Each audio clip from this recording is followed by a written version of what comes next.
It's actually the number one method of influencing the autonomic nervous system. With the breath, we can consciously control things that we thought we had no control over.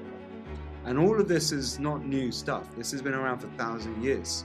And Soma is the divine bliss that we can cultivate from within using Tantric yoga. When you do these practices, the chemical transformation is oxytocin. Now, oxytocin has been shown in many studies to be the ultimate hormone for brain change on command, like neuroplasticity.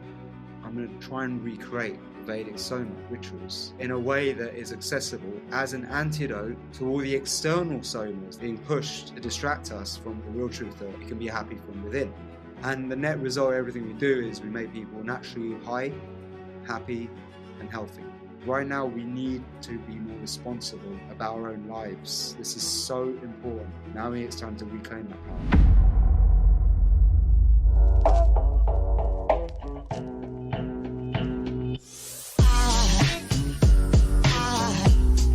Aside from my soul. Alrighty guys, welcome to this conversation with none other than Niraj Naik, the founder of Soma Breathwork, recognized on platforms all over the world with Wim Hof, Mind Valley, rituals. This is a profound conversation. We go deep into Vedic science, Kali Yuga, the ages, and really what is at the heart of life force energy throughout the ages is what Niraj calls Soma, and how breath work really activates Soma and life force energy and how they're one and the same. And we dive deep into the conversation around pranayama, prana being your life force and breath work being a thing that helps you modulate it, and yama basically meaning control. So how to control your life force through breath work. It's just a really profound, robust conversation on spirituality and the role of breath work in and around all of that so that you can cultivate a deep sense of spiritual vitality. Hey there, inspired spirits. At the time of this recording, only 94% of you that are actually returning to watch a second or a third or a fourth video here on the Inspired Evolution podcast are actually subscribed. I can't tell you how much it genuinely helps everything we're trying to achieve with promoting positivity in the world through your subscription. Every time you hit subscribe, it helps us grow the platform. It lets guests that want to come onto the show know that, it is worth their time to take the time out to carve out a conversation like the ones that you're enjoying here on the Inspired Evolution podcast. My personal commitment to you is, as the show grows, more and more quality, more and more conversations, richer and richer things will flow around here. That is my absolute commitment to you. To be completely transparent, as we grow and when we finally get to that 100,000 subscriber mark, currently we do 2 episodes a week. I'm looking forward to getting us to about 3 episodes a week so we can really keep the juju going and flowing at an even greater level. And all of that is enabled by you taking the time to hit subscribe, to hit that bell notification. So if you can, please take a moment. Come on, take 1 quick sec. Hit subscribe and hit that bell notification icon. It helps so much more than I can say. Thank you so much. Welcome back to the Inspired Evolution. And we have with us, inspiring our evolution, he's back, Niraj Naik. Niraj, how are you there, brother? Man, I missed that intro.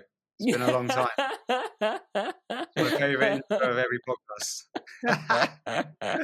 I remember the first time we had the podcast, I was like, I'm surprised you stuck around after because I watched our episode again. I went extra hard on the Yule. I know you almost fell off the chair. I almost fell off the chair. That was full power. Oh man, for those tuning into Niraj for the first time, guys, he's a certified pharmacist turned holistic health and breathwork expert. In the background there, his personal hobbies, he's a professional musician, serial entrepreneur, and he is professionally one of the most world sought after spiritual ceremony facilitators. In our first podcast, we discussed deeply how he healed from chronic illness using holistic practices, and soon from that, he realized actually that this is pretty profound what's going on for him, and he started to share his knowledge with others who may be struggling with poor mental health and well-being. And man, we were discussing this just before we came on and went live. Like 5 years ago, breathwork was just entering into the like collective zeitgeist in some ways. Like Wim Hof was just emerging with his, Wim Hof technique. This is pre-COVID as well, which is interesting. Breathwork, trying to get your take on COVID and the breath and stuff like that, but we'll get to that. But really just feeling into how much even yourself has evolved, how much the field of breath and breath work, even James Nestor's work with breath has really come to the fore. People starting to discuss the Wim Hof method, Buteyko as a methodology, and really people starting to now scratch deeper and go, hey, like there's this whole thing called pranayama where a lot of this stuff is coming from. There's so many places we could start, but one of the things that I've always found really profound specifically about Soma is the music, the trance, and then kind of the breath work and the journey that you go on. Like the whole thing, it seems like, you were just put on this planet to help just kind of, go into like these states of consciousness, which are really profound. I want to just start by sort of seeing how you feel the world of breathwork has been sort of evolving over recent times, just the last 4 or 5 years since we last chatted, and how you're just finding it. Is it just me watching your journey that feels like it's becoming more and more widely adopted, or do you think it actually is? And if it is being so, why do you think it is that breathwork is actually becoming more and more mainstream? Well, we got a helping hand from the divine intervention, which was what happened just a few years ago, right? The whole COVID situation, it woke people up to their lungs, right? Because what was it affecting the most was breathing, right? So people suddenly started to care about the breath, and there was lots of doctors actually talking about simple breathing techniques for COVID. And I think that woke people up a bit as well. There's more awareness now about simple breathing techniques that you can use to improve lung function, right, and to stop yourself from getting that crazy inflammation that was happening. So for sure, we got a helping hand by something divine. But the trend had already started, actually. It started because of, really, it was Wim Hof coming and just blowing the place apart with his full power, crazy energy. And he just was on all these podcasts and, all these interviews. And I was very blessed that I got to connect with him and produce all the soundtracks of the Wim Hof method. That one YouTube video, which I created all the music for, has had over 75 million views or something. It's insane. And they're legit views. They're not music industry views, which are like bots, which are like billions of fake, like traffic. But this is legit, real users of this method, right? So that definitely had a helping hand. But then there was some other people, amazing. I want to give props to this guy, Patrick McEwen. I haven't met him yet. I would love to meet him at some point. But he, pushed forward the Buteyko method in a cool way, very scientific, translated it for the mainstream. Because the Buteyko methods, he's at Russian origin. And, if you don't fully understand what he was saying, because it can be lost in translation, it can get a little bit lost in terms of the truth behind the techniques. And then there's also if you go to Wikipedia, it slams Buteyko method, like it discredits it, as it does anything holistic, right? So don't trust anything. Don't trust word on that. But so people like that came along, started to get notice, awareness. Then Stanislav Grof made a comeback a little bit. He's like so old and he's still around. And so many people just started to come back in to the limelight, who had been doing this stuff for years, just underground. And I got, an amazing breakthrough with Mind Valley recently in the last few years. But even my journey had been on a kind of a hockey stick slope trajectory, because the power of the breathing is undeniable, right? And I met an amazing Indian guy, all right, doctor, yogi, and I want to give him the maximum props because he totally turned me on to the science of our culture: yoga, tantra, pranayama, Ayurveda. A guy called Prakash Marsh. He's an amazing doctor yogi in Haridwar in the Himalayas. He has a medical center where he treats patients through these natural practices, but also uses allopathic medicine like a balance. Perfect integrative medicine.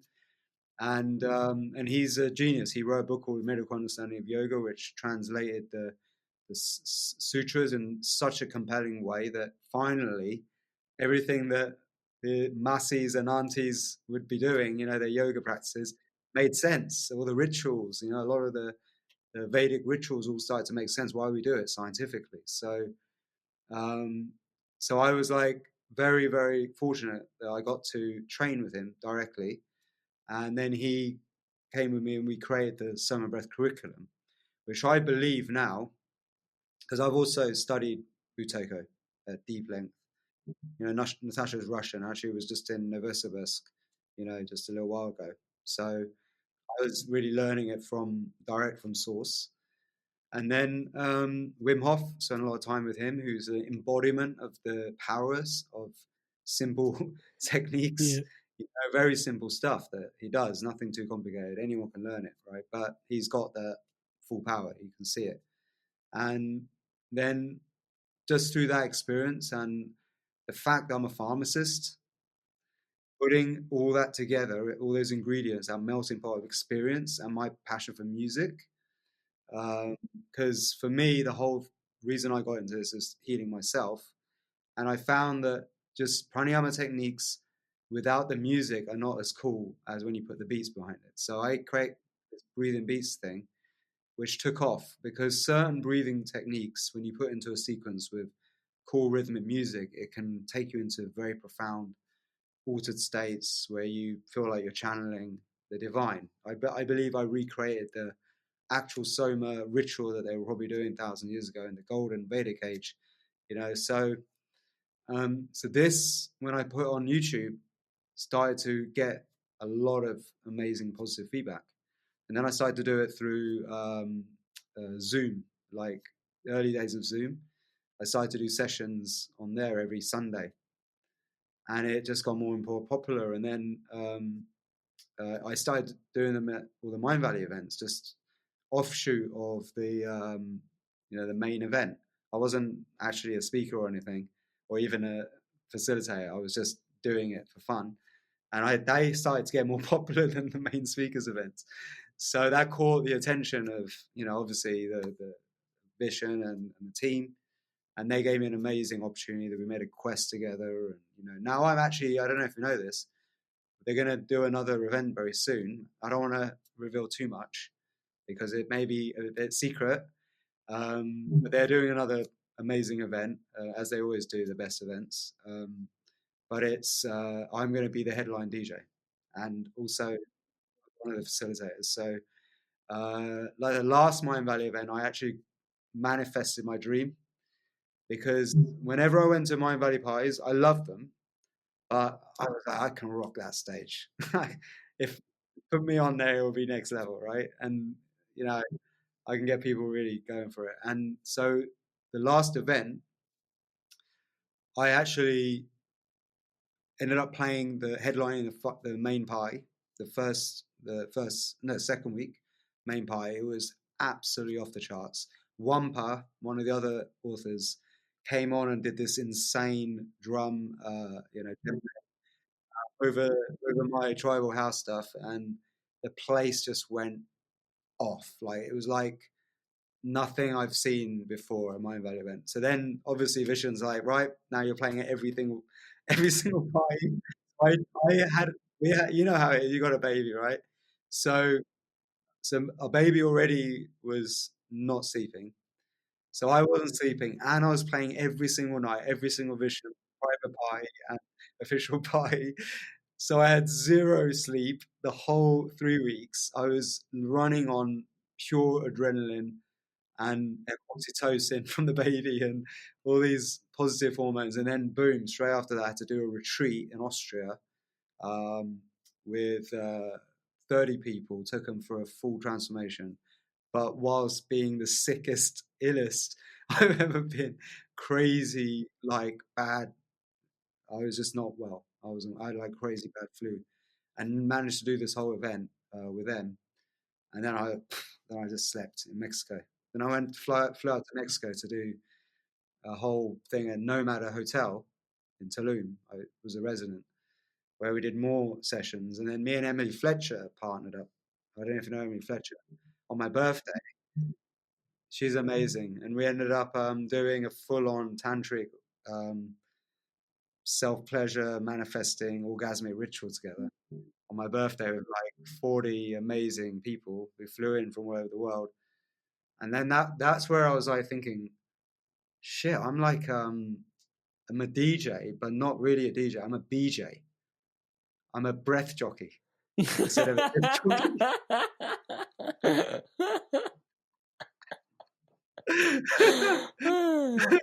I really like Because that. I'm just like now doing what DJs do. Like I live in Ibiza now, so some of my friends there are like superstar, next level DJs. Like Satori and me collaborated, produced a whole journey together, which is amazing. It's coming out on our app soon. Satori's amazing if you haven't heard of him.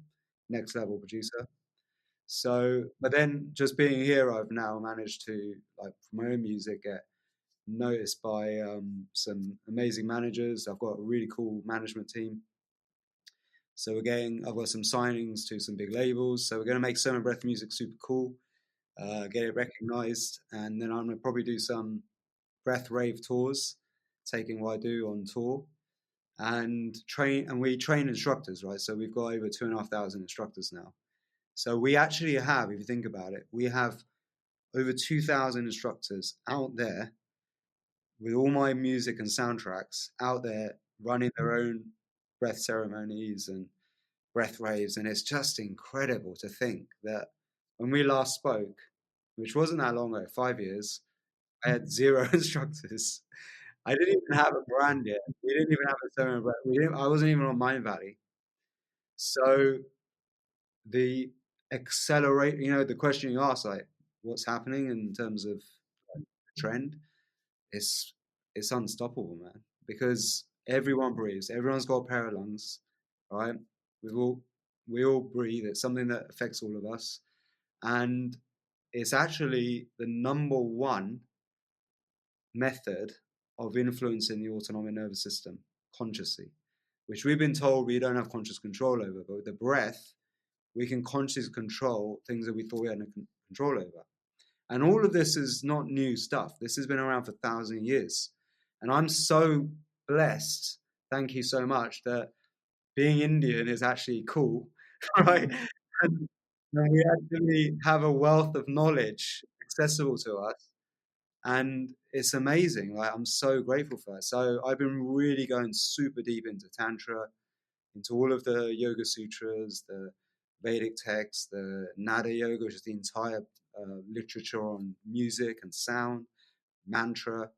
And I've just been translating it in a way that really, really communicates to our generation, which means cool beats, fun techniques that are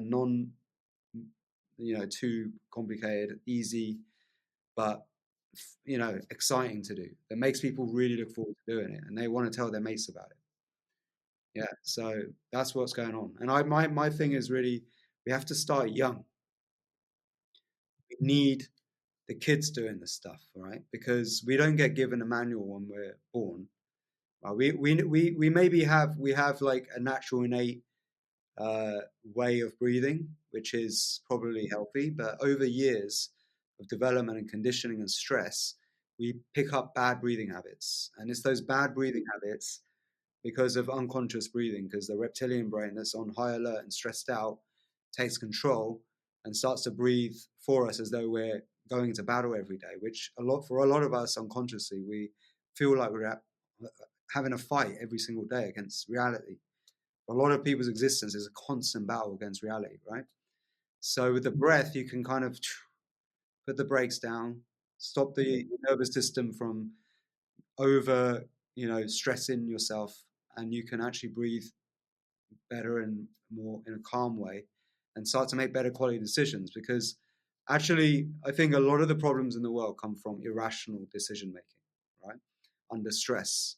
When you're stressed out, neocortex is cut off, prefrontal lobes, cortex is cut off, and you lose rational thoughts, right? When you're stressed, your reptilian takes control. So reptilians are really controlling the world. It's true, right? It's like it's true, right? Because everyone's pissed off and stressed out and angry, and so they're making irrational decisions, right, through their reptile. So, and people in that state are also easiest to manipulate and condition as well and take advantage of. So, well, my whole job and why I think we're doing so well is because I'm giving people the off switch for stress, how to calm down naturally at any moment. You don't have to use our music tracks. I teach you tools without music as well. But in the moment, you can switch off, stop getting triggered, and then start to think with better quality thoughts that give better quality decisions, that give you better quality actions and results. And the net result of everything we do is we make people naturally high, happy, and healthy. Because high, happy, healthy people go and do good things to the world and be nice to others. It's the miserable people go and do miserable, make other people miserable. So that's my big mission, and it seems to be working. It definitely seems to be working. I love, there's a couple of things in there that I definitely want. Well, I've got a whole list here that I made of things that I want to dive into, but let's start with the starting young piece, because I think it's actually quite profound what you're sharing. Like, I'm knowing what I know and having followed your work for a while, like I'm definitely that parent, let's just say. Like I'm in the middle of the night watching my I got two sons now, and I'm watching their breathing patterns, and I'm like, you better not be breathing out of your mouth, like, and I got my finger in front of their mouth trying to feel like it. Their breath is so like, their lungs are tiny, you can barely feel it. And it's like, I reckon he's breathing through his nose. It's all good. It's all good. And it's like, knowing what you know now, it's like, yeah, definitely you need to be breathing through your nose. And we can, I'm definitely going to ask you questions as to why nose breathing is so much more important than the nitrous oxide. And we'll get into that just shortly. Nitric oxide. Yeah, and the bit in there that I was nitrous oxide. Sorry, sorry, my bad. One of the things that I wanted to just point also to, well, you did say hi, but one of the things I wanted to point to was sorry, was just even in like when you go to Buddhist monasteries, the first lesson that they're teaching children is breathing. And you'll have a chat to the kids, and it's like, I remember just having like random chats. It's like, where's this? Like, what lesson was it? And it was like, oh, breathing. And it's like, oh, is this, what lesson number is this? And like, oh, it's the first important lesson we learn, is breathing. It's like the very first lesson. And it's like, what? Oh, that's interesting. And then the response was like, it's not that interesting. It's the first thing we do when we come into the world, and it's the last thing we do when we leave. Of course it's going to be the first lesson. And it was like, whoa, that is more than profound, right? And just how important the breath is. Yeah, so please take it from there. Vipassana, which is the kind of the staple method, right, is, in my opinion, the real mechanism why it works so well, so profoundly, is for a lot of people the first time they are slow nasal breathing, right? And if you just sit somebody down and make them slow nasal breathe, which means just become aware of the breath, right? Slowly breathing in and out through your nose. That recalibrates the breath in itself, right? So 10 days of that is going to make a difference physiologically. Because in yoga, in Tantric yoga, which is what this is from, it's foolish to control the mind through the mind alone. It's much better and easier, smarter, and wiser to control the mind through the body, the Soma, right? So the breath is the bridge between the body and the mind. So the breath is the first thing you'd use to control the body, to control the mind. And that will calm the mind down. And what causes tension in the physiology, right? That tension, rigidness, the stiffness, the kind of paralysis from taking action, the tension, inattention, right? Intention without action causes more tension, right? Makes people rigid. So if you have an intention, if you just don't act on it, you get tense, right? It's intention. You stay tense. So you need to take action. That's a going off on tangent. But ultimately, right, with Vipassana, what's also happening is you're quieting the mind, because you're taking the awareness away from the voice in the head that's worrying about the future and the past, and it's getting hung up on old habitual thoughts and patterns going around in a loop. And that noise in the head, that voice that's constantly like speaking, and for some people it's so loud, that voice, it's like a really strong voice. It causes so much sympathetic reaction and tension that it causes blood pressure problems, rigidness. And if you contract your muscle like this because you're tense, you diminish blood flow to your joints, so, or your muscles and organs. So tension causes diminished blood flow. And when they sit down in Vipassana for 10 days straight, just being aware of the breath, right, all that stops, and you get blood flow going back to areas of the body that haven't had blood flow before, back to the brain. And this slow rhythmic breathing gets all the oxygen back into the organs, tissues, joints that may have not had optimum oxygen. So obviously it's going to physiologically heal the body. Imagine the body is like the hardware of a super biocomputer, right? What happens if you've got a PC filled with viruses? Doesn't work. But if you get a Mac, right, it tends to work better, right? So Vipassana is like going from, in 10 days, PC to Mac. Well, then you do a few more things. It prepares you to go from PC to Mac, clears out the viruses, calms you down, starts to upgrade the hardware because you get blood flow back. It's an amazing practice, actually. I did the same, very similar thing, but 7 days, 7 nights in the dark. Completely darkness retreat. And how was that? And that was in Delhi. And that was the most profound thing I've ever done in my life, actually. One of the most transformative. That was more powerful than ayahuasca. I did that as well, like years ago in 2020, before it was cool. But now, like the darkness retreat is something very profound, highly, highly transformative. It's not for everybody. It's not for the faint-hearted, but it is like doing Vipassana. Imagine that with no sense as well, no sight, nothing, can't see anything, no light. For 10 days, or 7 days, 7 nights I did. The sensory deprivation sounds quite intense. Hey, you're Inspired Tribe. I want to take a quick sec. I wanted to share something today with you that is really dear to my heart, and it's actually what keeps the entire ecosystem around the Inspired Evolution thriving, my one-on-one coaching. So it's basically coaching that helps you live a spiritually aligned life. I coach people from all different types of walks of life. These people are leaders and they're looking to have an incredible spiritual impact in the lives that they're leading for themselves, and then also lead in alignment to their values. Now, you don't have to take my word for it. Here's a few people that have also transformed through my coaching, and here's what they have to say. Amrit is a fantastic coach. In a few sessions, he got to a depth that I'd only experienced before working with certain medicines. And he's gone through a lot of the struggles that you're probably facing. Then my corporate banking job wasn't really doing it. You feel like you're not making progress towards your goals. And Amrit's been a really strong, supportive figure in my journey. I'm more in control of myself. I'm kinder to myself. I actually have that vision and a purpose. I do feel like I'm a better version of myself already. Amazing energy. He was easy to talk to, which made me easy to trust him. Working with Amrit at 9 o'clock on a Saturday morning, and really I was bouncing out of bed. Whenever I get off the calls with Amrit, best money we've ever spent. I would not recommend him because I don't want everyone to know about him, and then I won't be able to book him. If he gets too busy, I won't get my turn. I would say absolutely. There's no way you can work with Amrit for a period of time without being transformed. So if you're considering him as a coach, do not hesitate, because you won't be disappointed.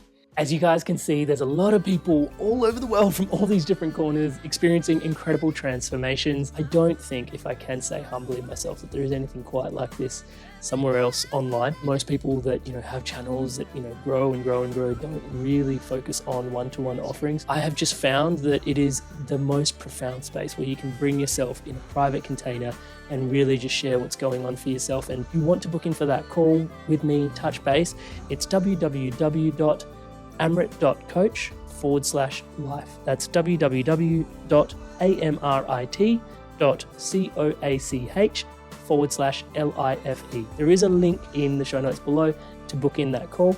And yeah, if you want to take your journey further, if you want to dive in deeper, and you really want to live a spiritually aligned life, if it's for you, please do check it out. And without too much further ado, once again, for your spirit, for yourself, today's podcast. It's very strange. It's intense, but it's after a few days you get actually quite into it. So what happens is your whole life unravels in 7 days. It's like a slow drip ayahuasca experience or bufa or something like that. A slow drip. By about day 3, 4 is when the melatonin builds up to a level where you start to lucid dream. You don't know what's real and what's a dream, and you don't know what's night or day. It's very, very strange concept. And then what happens is your brain thinks it's dead, and you start to die inside, the ego death, and your life starts to unravel, and all the scenes like from your life, the highlights of where you've not resolved situations start to unravel themselves, and then you karmically clear each one in the dark. So I'll tell you what actually happened. Like right before I was going to go in, I had a relapse of the ulcerative colitis. Oh no, So, I remember that from our first episode. That was the birthplace of the renegade pharmacist and everything. Yes, Yeah, and it had came back like hours before. And what I realized this was, well, I didn't realize this straight away, but the teacher, my very dear friend Shashi Salun, she said, I said to her, I don't think I can go in now. Like I'm shitting blood again. She just turned around and stared and looked at me in the eye and said, "This is a ghost apparition of this disease for you to karmically clear it once and for all in the dark." And then I looked at her and I was like, okay, I'm in. So I went in. The first 2 days, I'm like profusely shitting blood. And you can't find your way to the toilet, right? It's so difficult. You mainly use ropes to get around and padded surface on the floor. And if you go off slightly, you're lost. But the thing is, when you're shitting yourself, right, literally, you're in panic mode. So your thinking brain is shut off. So you just lose track of everything. You go into panic. Now they say the souls connect in the dark, right?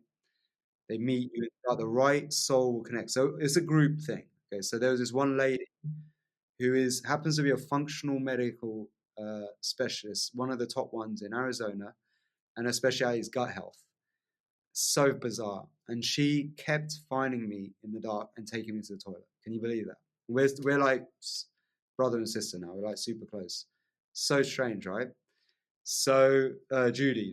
Even that she was there at the retreat that you were on is like, yeah, just buzzing. Sorry, please continue. Yeah.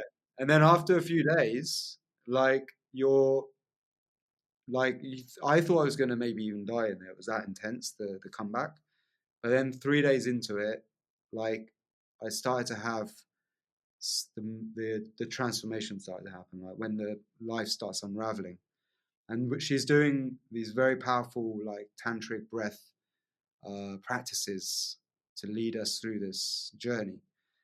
And then the last couple of days it's like the death day. This is when things started to get really crazy. So now you're like full blown hallucinating, right? Like you don't know what's dream world and what's real world. And I remember this one dream so profoundly, it'll blow your mind. So what happened was, I suddenly went into this vision where I'm climbing up this mountain, right? And I'm totally I'm so tired. I'm like gonna die, like with exhaustion. It was so intense. And I'm climbing up. And then I hear this really loud Dutch voice go, "We've gone too far." I'm like, what? And I knew then it was Wim Hof saying we've gone too far. Like, and Wim Hof doesn't say we've gone too far, ever. If he says we've gone too far, it's over. That's it. Right? It's done. There's no way back. So I felt his fear in his voice, and then the most insane fear just came over me, like a wash of fear, adrenaline, where I was just like completely and utterly like I was like sweating inside pure the fear and retreat, adrenaline. pure fear and shaking, right? And then I slip and I start to fall back, and I'm like, now it's so real, like I'm falling back, and I fall back on the snow like this and hit my back, and I'm this hand comes out to grab me, and I missed his hand, so I fall back, but I haven't fallen that far, and then I look up and it's Wim, and he starts laughing his head off, going, "We made it to the top, yeah!" And we're now at the top of Everest, and I'm freezing my butt off, right? And we're like, yes! And then I start laughing, and he starts laughing in this lucid dream, and I start laughing, bellow laughing. But because I've still got symptoms of colitis, the laughter makes me profusely fart really bad. So it sets off the guy next to me big time, and he starts hysterically laughing. Then it sets off a chain reaction of hysterical laughter in the whole retreat. And for about an hour solid, everyone's in complete, utter stitches, like cracking up. And this was the ultimate reprinting of fear that I've ever had, because what I realized happened was why I got the disease comeback was because what happens, right, to us through our life is certain events happen to us that create memories that are like imprints, that are programs that tells us how to behave in the future to protect us, to stop us from getting into unsafe situations again. So what the darkness retreat signifies is going back to the womb, right? So I was the going to say, it environment- seems like an embryonic experience to the nth degree, because I remember even just like going for an hour in those little flotation tanks feels embryonic. You're there for 7 days, 7 nights. Yeah. It's embryonic, right? People do it much longer. So I feel that what happened was I went back to a moment that my body was familiar with. That was when I was in my mum's room. And I know that my mum, because she had a very bad relationship with my dad and my dad's parents and stuff, she was in a lot of fear when she had me, right? A lot of unconscious fear. And this obviously imprinted. And I always had a crazy fear of the dark. And even bedwetting was a problem for me until quite old, like 9, 10 years old. Intense fear of the dark. I could not sleep on my own. I was so scared of the dark, right? So going into the darkness retreat is like a major trigger for, I think, all the fear and trauma that I had as a young child, because it was very abusive, what happened, and there was a lot of Udin moments. I'll tell you about Udin moments that happened to me in that moment. And so an Udin moment is a checklist you can use to identify a trauma situation, right? So Udin stands for U stands for unexpected, right? So we just went through an Udin moment collectively as a species just a few years ago, right? With COVID. Unexpected event. It's dramatic, right? D stands for dramatic. So, like think of all the news stories that we're getting bombarded with every day. It was extremely dramatic, right? Unexpected, dramatic. I stands for isolating. So it's only you feel alone. It's like only happening to you. So what happened with COVID? People locked on their own, locked down. A lot of people felt like, or when they got sick, it was just them on their own, social distancing, all of that, right? And no strategy, like, 2 weeks to flatten the curve turned to 2 years. Couldn't trust any politician, any official. It was super militant the way the whole thing went down. So nobody knew who to trust anymore. If you didn't believe in the narrative, you're a conspiracy theorist, and there's so much polarity going on. So we all collectively as a whole race went through an Udin moment, right?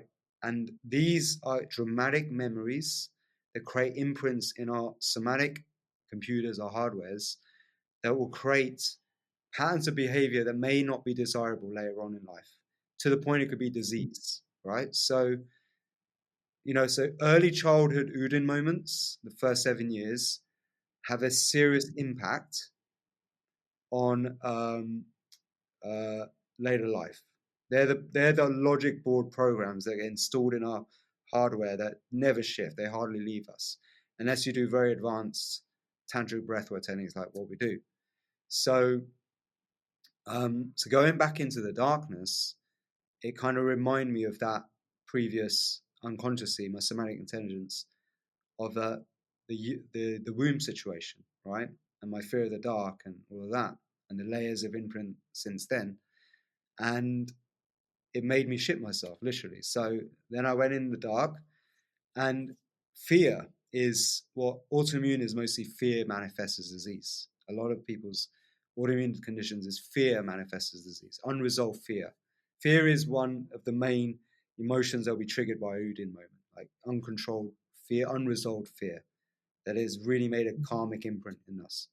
So I then re-imprinted a new perception of my whole life, actually. Our whole life unraveled.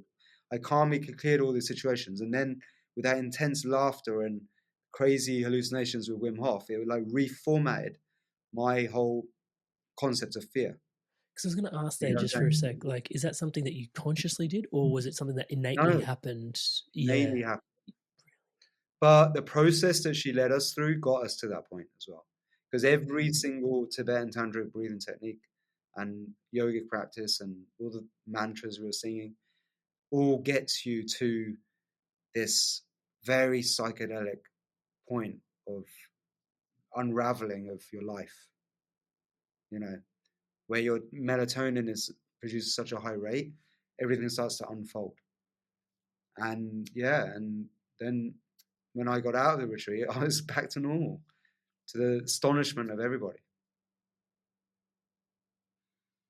Wow.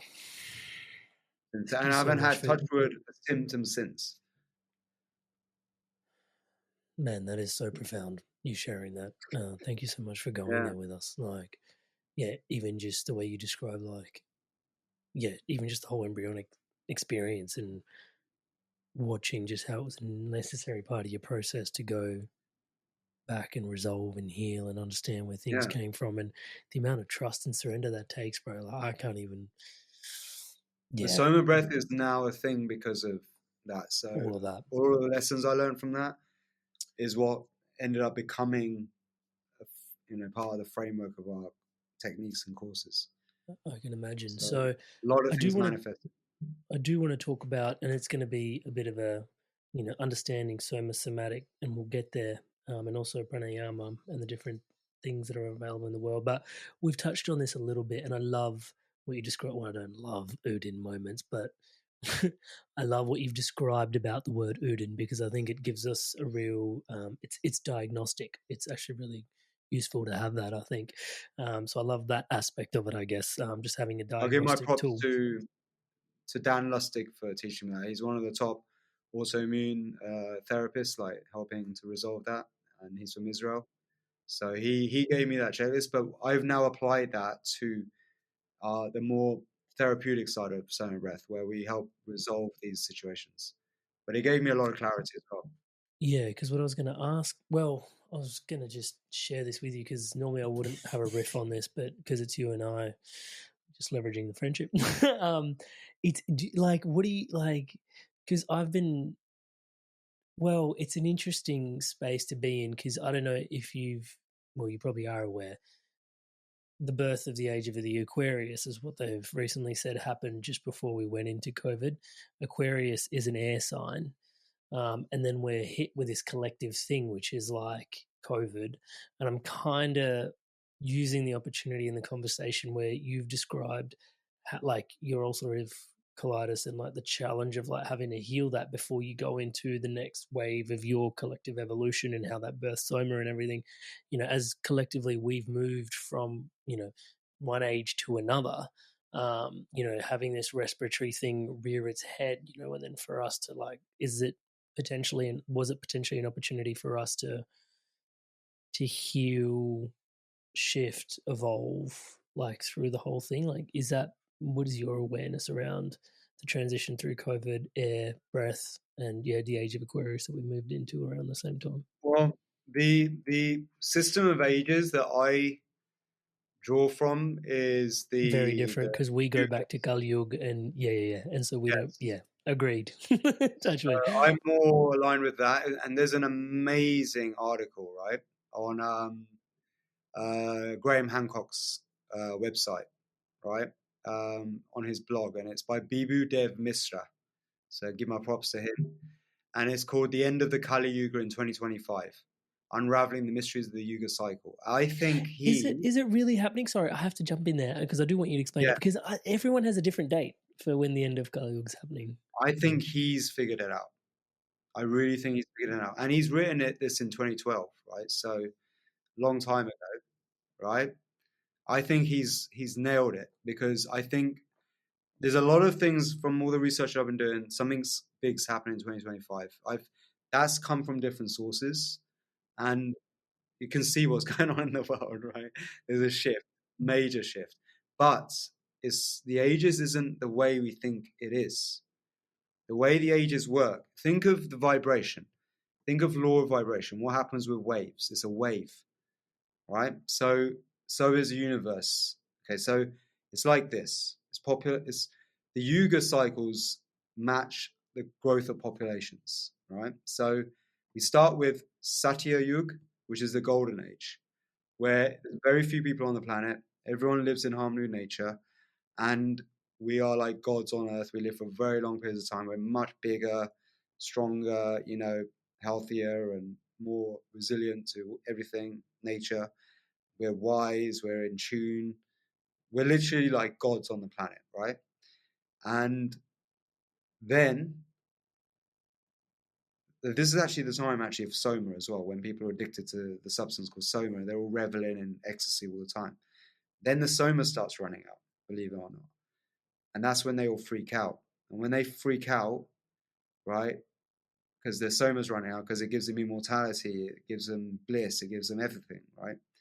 They're like, whoa, we have to make the Soma from within. We have to figure that out. So we're not so dependent on this external Soma.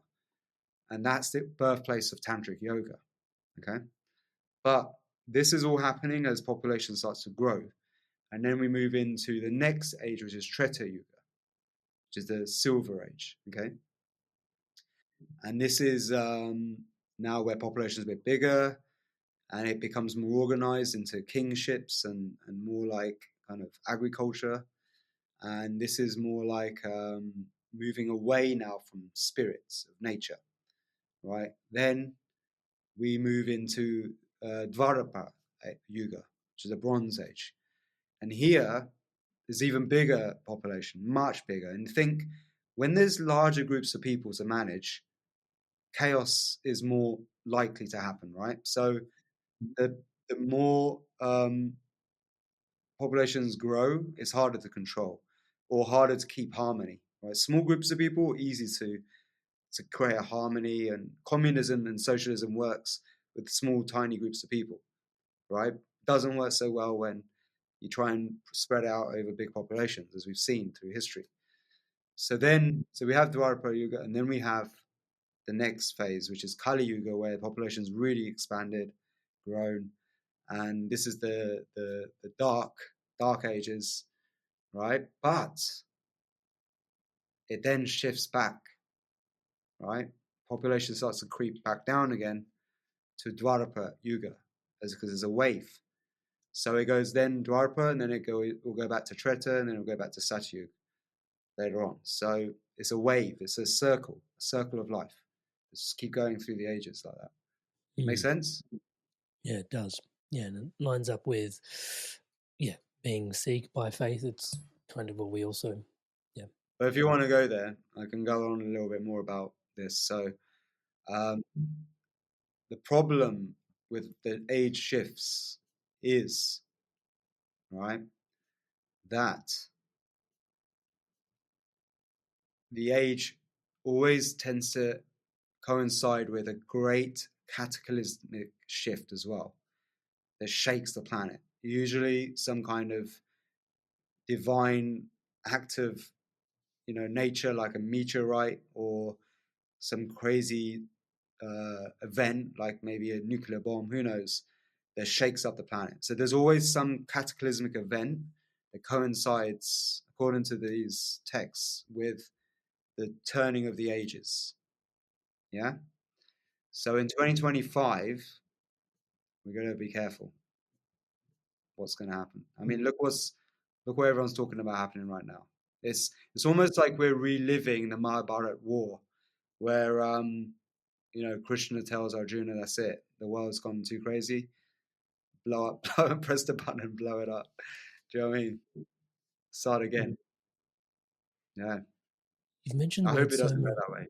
Oh, I really hope it doesn't. The entire but if it does, it doesn't sentiment matter. around inspired evolution is like I know, but let's not hope it goes that way. But here's the thing: the world always. I've come to terms with this in the dark.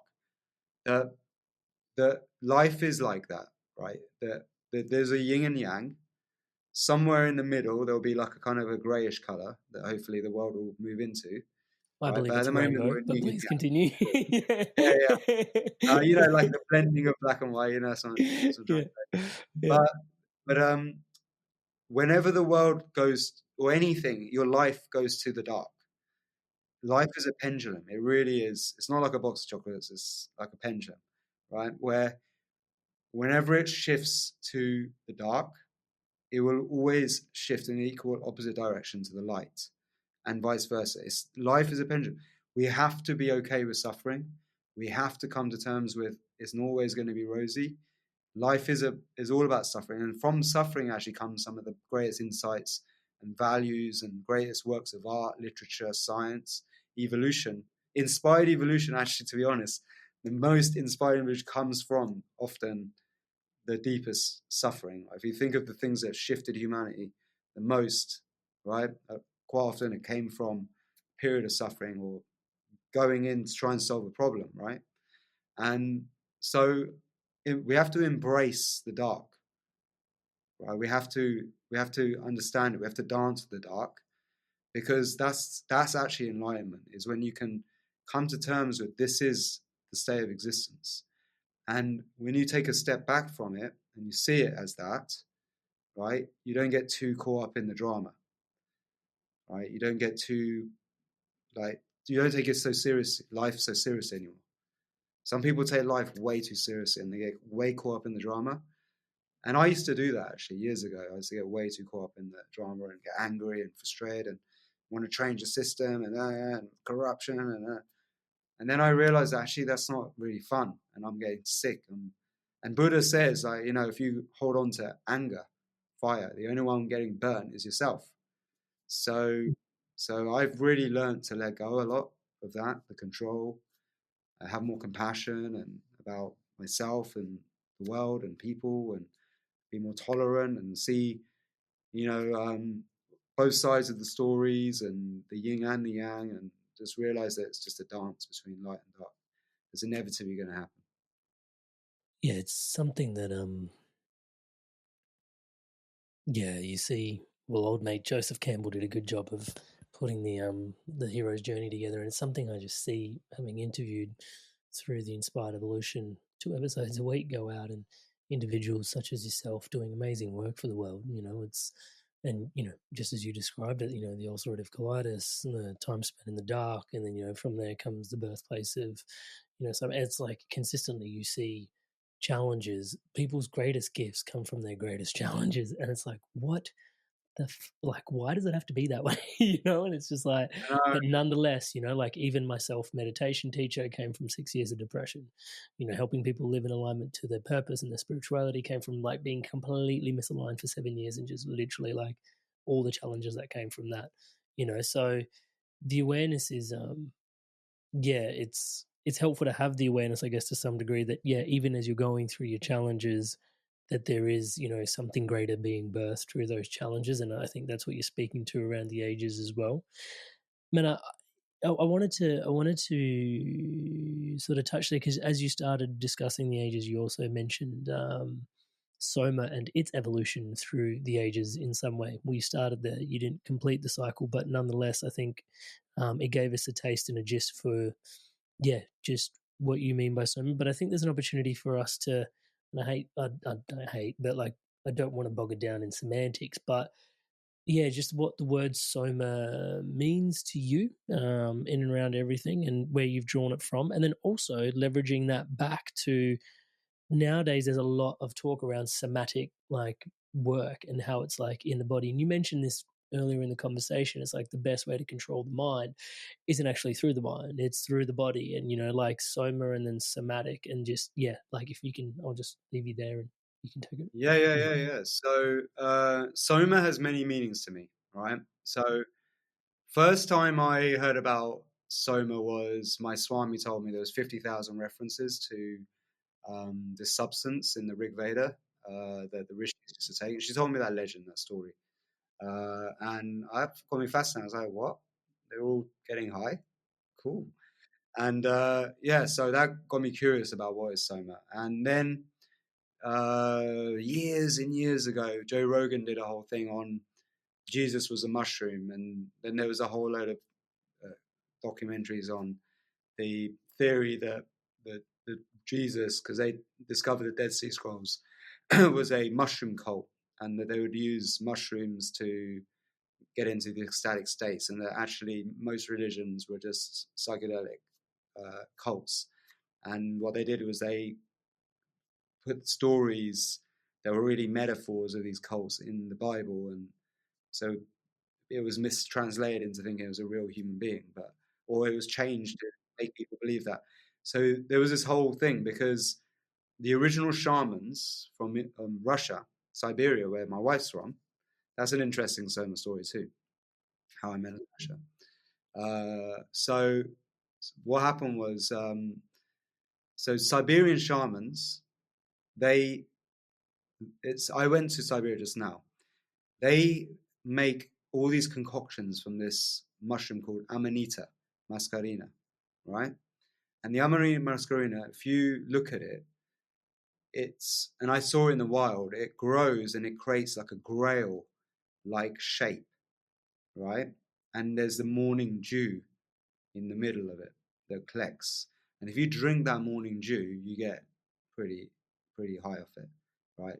According to this, I haven't tried it yet, but according to the literature. So it looks like a grail with the morning dew. And actually in some of the Bible texts, it talks about Jesus being the morning dew, and then talks about the Holy Grail and drinking from my cup, drink from the cup of Christ and all this, right? So there's a few metaphors in there, which this one Christian he was the only Christian scholar out of 15 scholars who went to translate the Dead Sea Scrolls. The rest of them all Jewish. So the only one who had anything to lose was the only one who actually would speak up about what he found. The rest of them were like, no, we can't talk about this. And they were all Jews. They had nothing to lose, but this one did, because it's questioning the whole of Christianity. But he wrote this book, John Allegro, something like that his name is, I think. Anyway, so he wrote this whole thing about Jesus was a mushroom. Okay, the whole book on it, whole text. And he's got a documentary on YouTube you can watch, interview with him. It's really fascinating. So I got turned on to it. I was like, what? This is crazy, because I love psychedelics. I've done so many of them over the years. So I was like, this makes so much sense, because when I did ayahuasca, it felt like I was like Prophet Muhammad, peace be upon him, in the cave being visited by Angel Gabriel, right? It was so much like that, like how it's written in the Quran. I was like, okay, well, that makes sense. Maybe Muhammad just had a visitation from a spirit that he saw through ayahuasca. And maybe the burning bush of Moses was actually also a psychedelic concoction that made him see the entities, the spiritual world. So I was like, wow, this makes so much more sense than what we've been told. So I went down this crazy rabbit hole, and then it drew me back to this book called Soma, the Divine Mushroom, which is there's a few books. There's one by Daniel Spess, which is called Soma. Daniel, let me just get his name. Oh, David Spess. My memory is bad, but anyway, it's an amazing book. Soma, the Divine Hallucinogen by David Spess. Yeah, and there he really goes deep into the history of the Vedic Soma that he proposes is probably Amanita muscarina, right? The mushroom. And he charts back that the birthplace of all Vedic mysticism comes from the shamanic tribes that used to exist in the Golden Age. And they were all reveling in this mushrooms. And then over time, it got kind of turned into these metaphors and parables and stuff. But it started off as mushroom cultivating shamans who would, because if you look at the Christmas story, right? This is a really interesting one, the Christmas stories. So the Siberian shamans, they dress like they look like Father Christmas. They have these red outfits. They have these big grey beards. They wear these hats and they look like Father Christmas. And what do they have in? So they have the reindeers, like Lapland, these Nordic countries, reindeers. And guess what? Where flying reindeers come from. Because the best way to process the Amanita is through when it's processed through the urine, because that takes away the toxicity and you get left with the pure hallucinogenic metabolites in the urine, right? So they would see reindeers who are flying, literally, because they look like they're flying because they're high off eating the mushrooms. They wait for them to need to piss. They'll take their piss and drink that. And that's their brew. Yes. We're not even making this shit up. This is truth. So that's where now you can start to see the legends of Santa Claus and flying reindeer. And then another one, Christmas decorations, hanging up Christmas decorations. You know what the Siberian shamans do? They hang up the mushrooms to dry on the pine conifer trees, which you find all over. I was there. I was in the forest full of Christmas trees, right? And they'll hang up the mushrooms to dry, the Amanita. They'll dry they look like Christmas decorations. It's crazy. So I was like, okay, that's where Christmas stories come from, because I'm going to look back to Christianity, right? It was different before the Catholicism was created by the Roman Church. He created the Roman Catholic Church, where they had the Council of Nicaea, where they had a committee to decide how Christianity would be for the masses. So imagine a group of people coming together and saying, this is how it's going to be. So we're going to tell the story like this. That's what they did. So what we know of Christianity today is not at all what it was before, because the Council of Nicaea, so many stories have been changed. So it got personified, and I hope I'm not going to get shot by any fundamentalist Christians, but I'm sorry that the stories there's more to it than we think. So I got in this crazy rabbit hole. I was learning so much about this, and I was like, you know what? I love Soma. I love this word. And then I read this book, Brave New World, by Aldous Huxley, and it's a dystopian story, and it talks about a time that's kind of eerily creeping up on us as we speak, where humans are kind of genetically reared into caste system, and there's no love, no property, no one's allowed to own anything, and it's basically a little bit like what the WEF has been broadcasting that we should do. No property, no love, basically, just no materialism, no possession, no ownership. Yeah, not a lot of connection. Yeah. It's like all you do is have sex. Basically. There's a movie on Amazon, I think it is, where you can see it. They made it during COVID, funny enough, called Brave New World. If you want to see a great movie version or a series of the book, if you want to read the book, watch that. It's quite accurate, actually. Yeah, I thought Gattaca used to explore the themes. I'm not sure if you've seen Gattaca, but Gattaca I've heard of, similar. Yeah, similar themes. So anyway, so they pacify the people to stop them from waking up, right? Out of getting questioning what's going on, right? Because it's such a manufactured Truman Show world. They give them a pill called Soma. It's crazy. So they'll give them this pill, and they'll give them this vacation where they'll forget about their dreams. They'll forget about their life. They have this dream, and they'll forget about their suffering on their existence, and they'll stop questioning things, right? So that's how they pacified the world, was through Soma, right? So I was like, you know what? I'm going to look into this. So I started to look into the Vedic Soma, and I started to see why did Huxley talk about, why did he call the AI computer that controls everyone, because it's an AI computer that controls the society in this time, why is it God Indra? Why is it called Indra? Indra is the god that's most addicted to Soma, who tells everyone to go inwards, right? So to make the Soma from within. So I was thinking, why is there so many Vedic symbolism in Aldous Huxley's book? This is so fascinating. So all this led me to now really going deep into the Soma in Tantric yoga, what it means. The Soma is the symbol of the moon, right? And Soma is the divine bliss that we can cultivate from within using Tantric yoga. It's if you look at it now, it's the chemicals of transformation. It's serotonin, it's dopamine, it's endorphins, it's tryptamines, it's endogenous DMT, it's oxytocin, which are all the chemical transformation that we create when we get into high and ecstatic orgasmic states, full body bliss states you get into through Tantric yoga and sex magic and things like that. So, and with breath work, we get into those states. Okay. So I was like, wow. So, because I got very deep into the Tantra world. So I was like, you know what?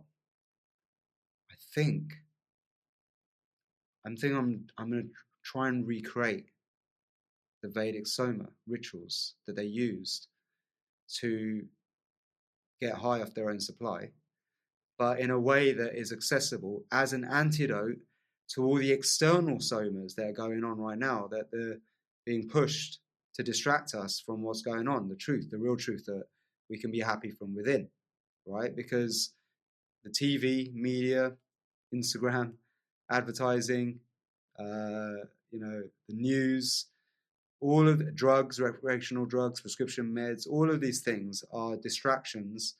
They're external somas from the true soma within. We can all cultivate and discover. Would you use the word synthetic a little bit, like synthetic?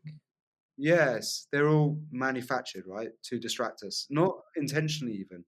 It's just it's the way of the world, right? It's marketing, it's manufacturing, it's all that. So, and there's nothing wrong with it. The idea is that we've got to be able to get to a point where we don't get addicted to this stuff. We're not dependent on it, so it can come and go, and we're okay.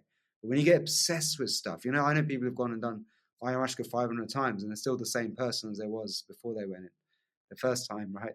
And then there's people who get obsessed with computer games and they can't leave their computer, or get obsessed with porn and can't, get off the computer, as well.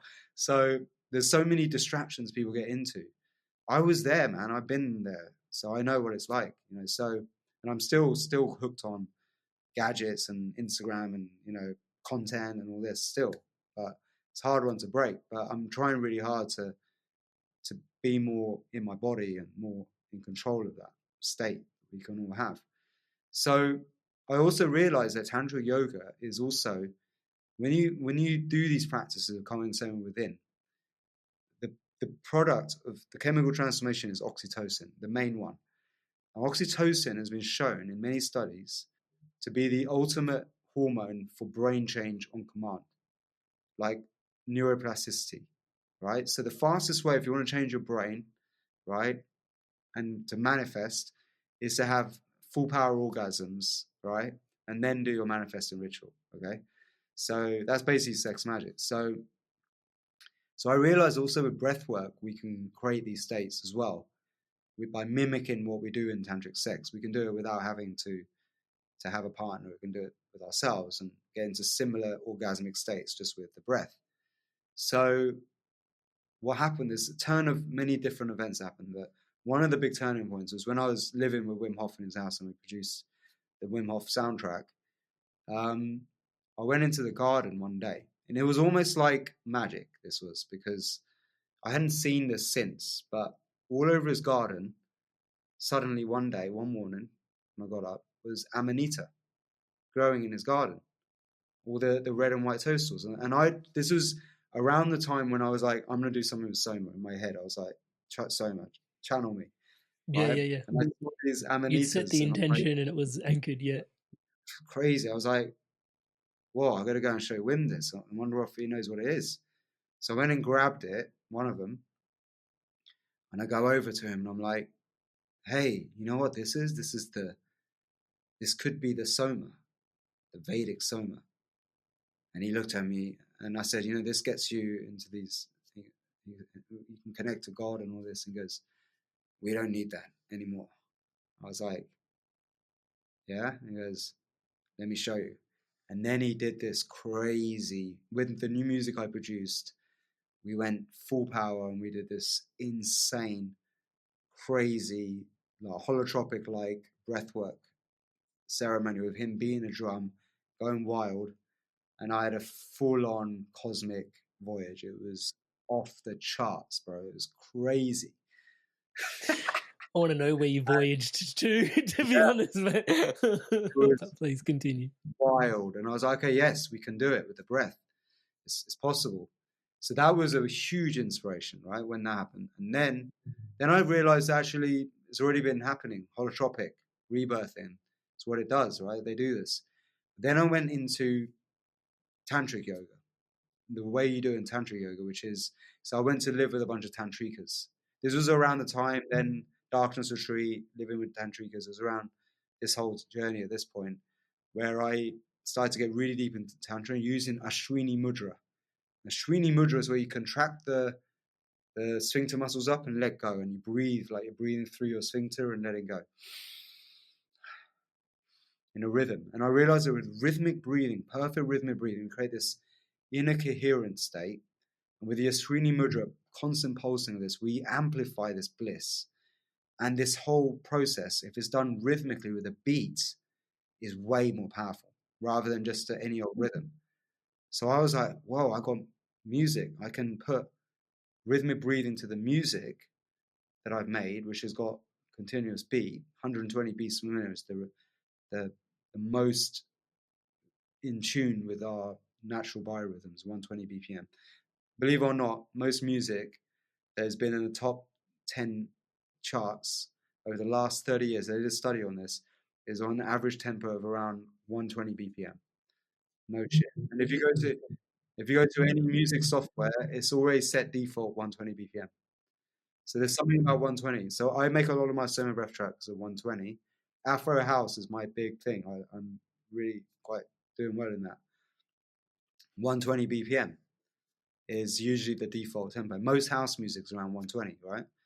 So it's a natural rhythm. It's 60 BPM is your resting heartbeat. So it's half of 120. So it's a rhythm that fits in with 120. It's like the half time, right? So I was like, whoa, this is crazy. It's opening up so many doorways. So then I'm very close to Marissa Peer. So I was like, what if I start to bring in guided hypnotic language over this? Like, what would happen then? And I'd take people on a journey. So I learned a lot from being with Marissa and another friend of mine who trained with Richard Bandler, a guy called John Vincent. He's a master NLP practitioner, total mentalist. So I started to experiment with this with all the Tantrikas in Gapangan. And suddenly I'm having girls and Tantrikas having full-blown orgasms in like very short period of time. Like I was like, wow, this is crazy. This is like, and they're like reporting back so many breakthroughs and amazing experiences. So I was like, wow, I'm onto something. Then it dawned on me that Soma also, because this can be a manifesting, because Tantric yoga is basically a manifesting practice. We're always manifesting it, all kinds of shit, right? All the time, bad shit, things that we don't really want. But Tantric yoga is all about understanding your truth, who you truly are, unraveling all your blocks that hold you back from being who you want to be. And then you really manifest based on truth. That's what Tantric yoga is about. It gives you the divine flow, this belief in a higher power, and the mojo, the energy, vitality. You put that together, I call it flojo, to go and totally crush it, right? So that's what Tantric yoga really is. So I was like, you know what? Soma also stands for science of magnetic attraction. So I was like, okay, this is what I'm going to do. I'm going to make my own system called the Science of Magnetic Attraction, and it's Tantric yoga for the mainstream, the masses. That is also aligned with the Vedic stories of Soma. It's a metaphor for getting people off addictions and dependencies of stuff to be more self-sufficient. And it's also something that gets you super ecstatic if you do it in the right way, right?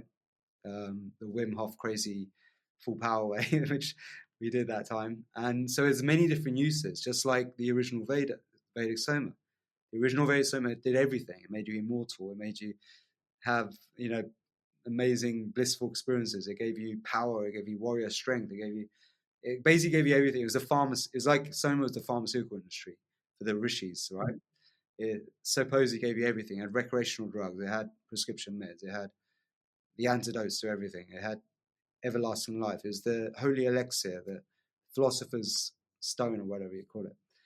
But I was like, wait, so is Tantric yoga. If you look at it, it's a pharmacy of breathing techniques, somatic practices. It's all designed to help you unravel yourself, to understand who you truly are. It's a total operating system for your whole Soma, which also happens to mean body in Greek.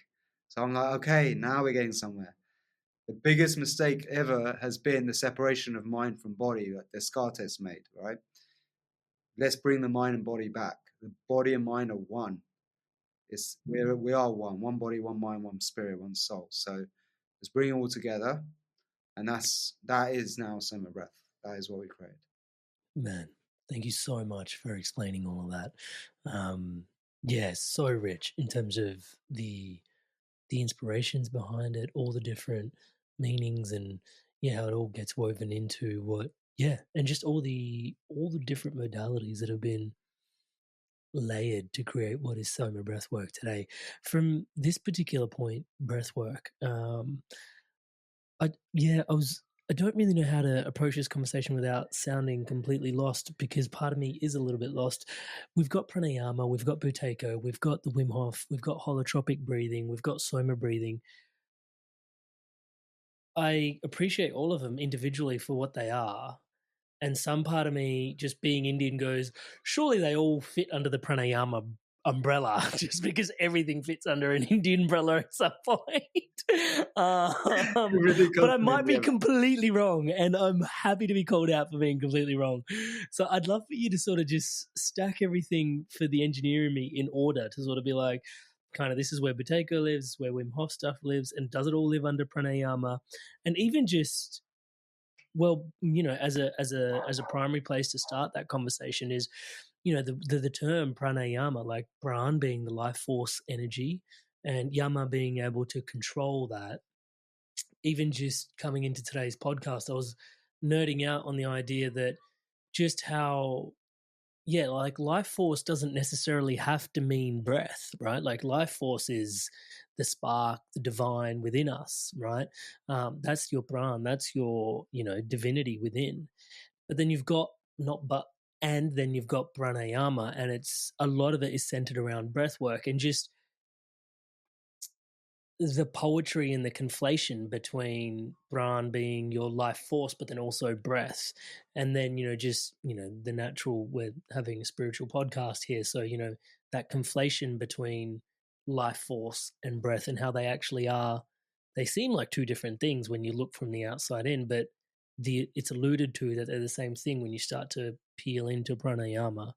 I guess I've asked two questions at once, like pranayama, like breath control, and then life force control and longevity or modulating life, but then also where does all the breath work things that we're familiar with, Buteyko and all that sort of stuff, live relative to pranayama? Sorry, I've asked two questions at once, but no, it's a good question. So, hey, your Inspired Tribe, I want to take a quick sec. I wanted to share something today with you that is really dear to my heart, and it's actually what keeps the entire ecosystem around the Inspired Evolution thriving, my one-on-one coaching.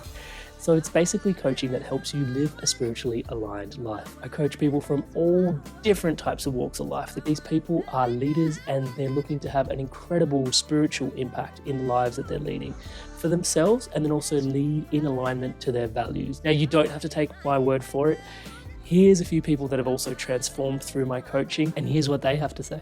Amrit is a fantastic coach. In a few sessions, he got to a depth that I'd only experienced before working with certain medicines. And He's gone through a lot of the struggles that you're probably facing. Then my corporate banking job wasn't really doing it. You feel like you're not making progress towards your goals. And Amrit's been a really strong, supportive figure in my journey. I'm more in control of myself. I'm kinder to myself. I actually have that vision and a purpose. I do feel like I'm a better version of myself already. Amazing energy. He was easy to talk to, which made me easy to trust him. Working with Amrit at 9 o'clock on a Saturday morning, and really I was bouncing out of bed. Whenever I get off the calls with Amrit, best money we've ever spent. I would not recommend him because I don't want everyone to know about him and then I won't be able to book him. If he gets too busy, I won't get my turn. I would say absolutely. There's no way you can work with Amrit for a period of time without being transformed. So if you're considering him as a coach, do not hesitate because you won't be disappointed. As you guys can see, there's a lot of people all over the world from all these different corners experiencing incredible transformations. I don't think, if I can say humbly myself, that there is anything quite like this somewhere else online. Most people that, have channels that, grow and grow and grow don't really focus on one-to-one offerings. I have just found that it is the most profound space where you can bring yourself in a private container and really just share what's going on for yourself. And if you want to book in for that call with me, touch base, it's www.amrit.coach/life. That's www.amrit.coach/life. There is a link in the show notes below to book in that call. And yeah, if you want to take your journey further, if you want to dive in deeper and you really want to live a spiritually aligned life, if it's for you, please do check it out. And without too much further ado, once again, for your spirit, for yourself, today's podcast. So actually, the life force is energy. Okay. Everything is energy. Everything is a frequency of energy. It's actually a frequency on the light spectrum, right, of energy. So we're all just manifestations of different forms of energy. Yeah. And I think people, I'll just jump in there for a sec because I think people trip out on that a little bit.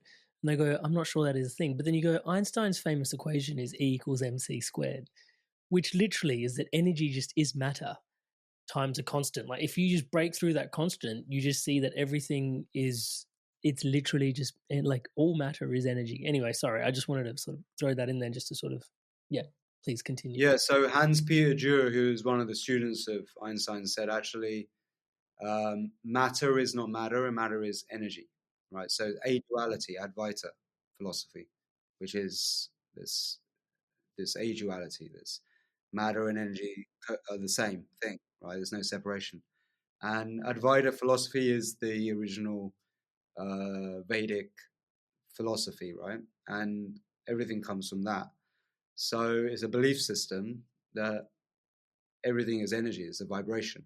Yeah. And actually, if you look at the Upanishads, Oppenheimer, he famously had the whole Upanishads on his walls because he had the famous quote, "I've become Shiva, the destroyer of worlds," when he invented the atomic bomb, because he believed that he's now fulfilling the prophecy of the coming of the end of the Kali Yuga, maybe, who knows, right? The Mahabharata weapon, right? Who knows?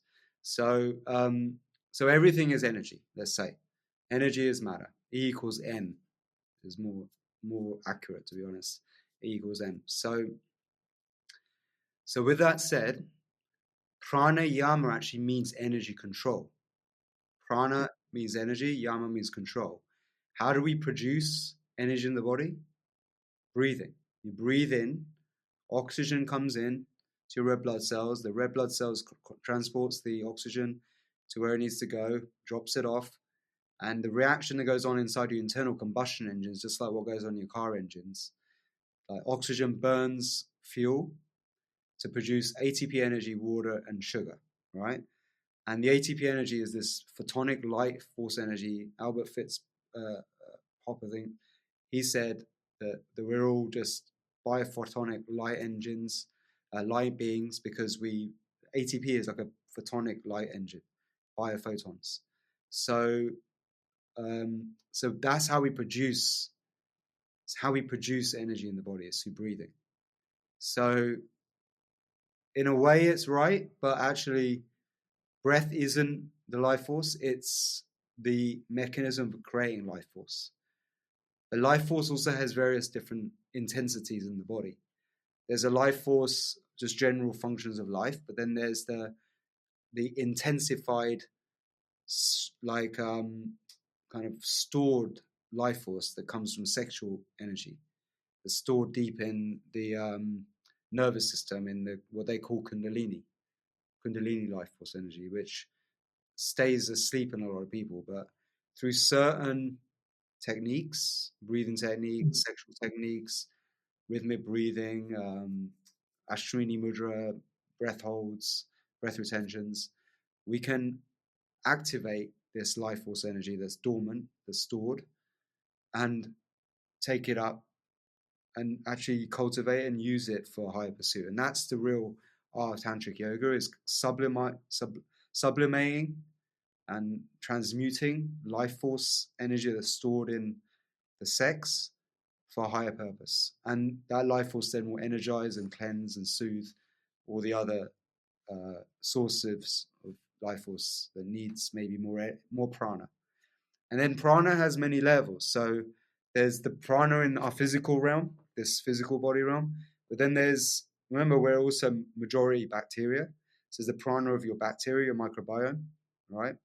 Then there's other levels beyond that. Then there's the aura, the magnetism that we give off, the electromagnetic fields, the bonds between each other, right?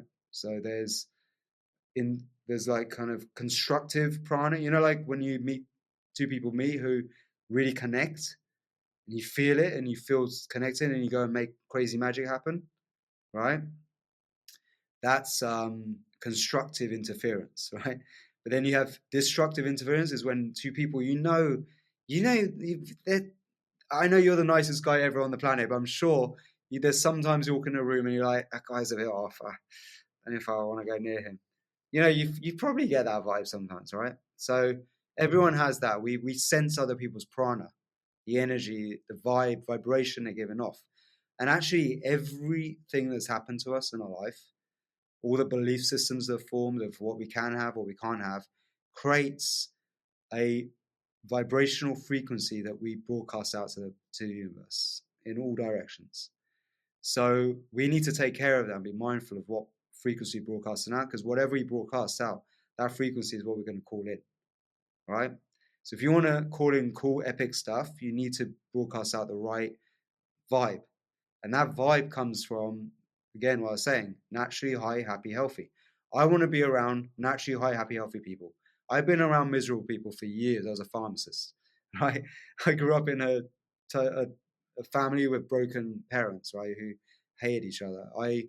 I was bullied at school. I was an Indian, scrawny Indian kid in a very, very white, big, dominated school where I was bullied a lot. There's racism. Years ago in England, there's a lot of racism. Not now, not really. So it's not like it used to be. And then so on and so forth. I worked in the mainstream corporations. I've experienced what it feels like to be around miserable people who don't put out a good vibration, a frequency. And I've also experienced the opposite. And I tell you what, it's so much more fun to be around people like yourself, super high vibe people, big smiles, who generate a positive frequency. You don't need anything else. You don't need any external somas to be happy then. You just need each other's company and you can have a laugh. We don't need so many things to make us happy. The miserable people, they go and buy expensive stuff, they compete with each other, they fight over each other's, things and keeping up appearances, and then this creates a bad culture in the world, and people get abused, taken advantage of, greed is not good, and so on and so forth. But also, if it wasn't for that, there wouldn't be this. So the yin and yang. So again, it all comes down to yin and yang again, balance, and I've started to wake up out of that. But what I want to do is create more on this side. That's my role, because I don't want to be around miserable people too much. It drains my vibe. So so my mission is to really help people with Soma, the science of magnetic attraction, to become more attractive by putting out a better frequency. And that's actually how I met my wife, right? So Natasha, I met at a Mind Valley party, right? And I had an intention years ago before I'd even gone to a Mind Valley event, when I first had a vision, and this was even before I even had ulcerative colitis, actually, I had an intention. I wanted to do something with this guy. I just saw him briefly and then I forgot about it. It's like, sounds so cool. And the world's coolest, funnest, work environment and all this. I was like, this is amazing. So I want to be around those sorts of people. But then I forgot about it. But then later on, when I was healing myself and then I was trying to figure out how to create my business, I came across Mind Valley again and I was like, you know what? I need to be a part of this. This is my tribe. I'm done with this horrible culture in England. I want to be around all these cool peeps and look at the women. Oh my God, every single one of them smoking hot. All right. Oh man, that would be my dream come true if I got a Mind Valley girl, right? So all these crazy fantasies going on. And then I went to KL and I changed my mind. I was like, no, I don't want to be with a Mind Valley girl because I have to live in KL. No offense to people who live in KL, but I changed my mind. But then I was like, no, you know what? I want a Mind Valley girl who used to work at Mind Valley but no longer lives in KL, right? But still got that same vibe, right? So then at Mind Valley University, I'm randomly at a party. I actually visioned some of the team had asked me to DJ. This was right in Barcelona, the first Mind Valley U. So I brought my stuff, and there's this party, and then within 5 minutes, I turn and I'm talking to Natasha now, and I'm like, hey, how are you doing? Where are you from? She's like, oh, I'm from, in a very strong Russian accent back then, Siberia. I was like, oh my God, have you heard about Jesus as a mushroom? Do you know about Siberian shamans? Do you know about Santa Claus? And she was like, what? And then I was like, and then I just sat down and I was like, wait, let me tell you everything. So I started telling everything about Siberia and mushrooms and Amanita, and she's like, wow, this is so crazy. And then we just hit it off so much. We were like all over each other. And they were like, get a room, please. And then rest is history. We've been together since. And yeah, we have babies together. It's amazing. Well, baby. Hopefully babies. Yeah, no pressure. I know you're in that sleepless state at the moment. So yeah. I'm still there. I'm there with you as well. As I should. Magic happens when you go down the Soma rabbit hole. Might end up with a Siberian. And so from there, bro, like where does because you mentioned oxygenation and the importance of that, and I've been feeling into Buteyko recently, and actually I'm starting to evolve my awareness around. Well, you can probably elaborate on this, just like the oxidation process, and then like the conversation around longevity a little bit, but then also just general oxidative stress, and just like. Because from what I'm understanding, Buteyko is actually bringing us into this relationship, and maybe Soma's doing the same thing, around being able to tolerate more carbon, like actually build a relationship with carbon dioxide that's different in our body than what it previously was. That's my awareness of Buteyko to some degree, so that like the oxidative stress is lower on the body because they're actually able to tolerate higher levels of CO2 in the system. So let's go to Buteyko. So Buteyko actually, so he's Russian, right? So he had very high blood pressure. He had like malignant hypertension. He was going to die, right? And there was no medical treatment that was helping him. And guess what he turned to save him? Pranayama. So he discovered yogic texts. See, Russia had a connection with the Himalayas, right? And for India for the longest time. Even you speak to Russian people and they're like, Autobiography of a Yogi is like our favorite book. Like, and we, they actively, sorry, I've interrupted. And now in Bollywood movies, all the dancers are blonde Russians. I don't know if you noticed that. There's a shift. No, I haven't watched anything recently, but please continue. Yeah. So Buteyko discovered that actually pranayama is a system of reduced breathing exercises that helps you get better body tissue oxygenation, and it decreases your breathing rate, making you more efficient using oxygen, so that you are protected against oxidative stress. Because what makes us age is oxidative stress. because the byproduct of the fire that goes on inside every cell, the mitochondria, the inner fire, is oxidative stress. That's what makes us age. So it causes damage to the cells. So that's why we need antioxidants in a diet, right? So we have this toxic codependent relationship with oxygen. You can't live without it, you can't live with it, right? Because you rust inside, literally, right? So yeah, there's that old mate, pranayama. Peter, sorry, I'm just interrupting. Peter Diamandis, and he was like, well, let's try and make the world entirely nitrogen based so that we're not like under oxidative stress, so everybody can live like 250 or something. And I was like, dude, you think large. Like I thought big with Inspire. Like you think. Sorry, I've interrupted. Please continue. No, Oxidative stress. but he's onto something. He's onto something. So that's if you're really scared of death. Obviously, you'll do something crazy like that. But so with pranayama, it's certain techniques. If you look at it, and Wim Hof method, which you could say is derived from there too, is designed to make you very efficient using oxygen. So you need to breathe less, not more, right? So you want to make the least amount of oxygen to make the same amount of energy or more energy. Oxygen efficiency is the goal for pranayama and even Tantric yoga, all of this. And what will happen is your breath hold times will steadily increase. Animals that live a long time, like whales, elephants, they breathe very slowly, around 1 to 2 breaths a minute. Whales hold their breath for 2 hours at a time. They live 200 years plus. Rats and mice, on the other end of the spectrum, they breathe very fast, 150, 300 breaths a minute. They hyperventilate, basically, and they live 1 or 2 years, right? But humans, we have conscious control over our breath. We can choose to breathe like whales or like rats stuck in a rat race. It's up to us. That's what sets us apart, right? And that's what the whole system of running is about, is conscious breath control to make you more efficient using oxygen, so you slow breathing down and protect against oxidative stress. That's one of the big goals. So you're controlling, manipulating energy body. And there's other things you can do with that wisdom. Because once you've really got good at breath holds, the deeper and deeper you can hold your breath. When you get to around 60 to 90 seconds breath hold after an exhale, you create this physiological state called intermittent hypoxia. And this is where we release the soma from within. This is it. And this is what's been talked about. And this Nisheshra Chakra is what my Prakash Maharaj taught me, is the secret technique that was hidden in the Himalayas, where you do rhythmic breathing followed by breath retentions, using also energy locks and different techniques to get you into this intermittent hypoxic state where all the magic happens, where stem cells come out of circulation. One of the reasons why so many people who do our breathing techniques get such powerful transformations in healing, self-healing, is because we're waking up stem cells, because stem cells hate oxygen.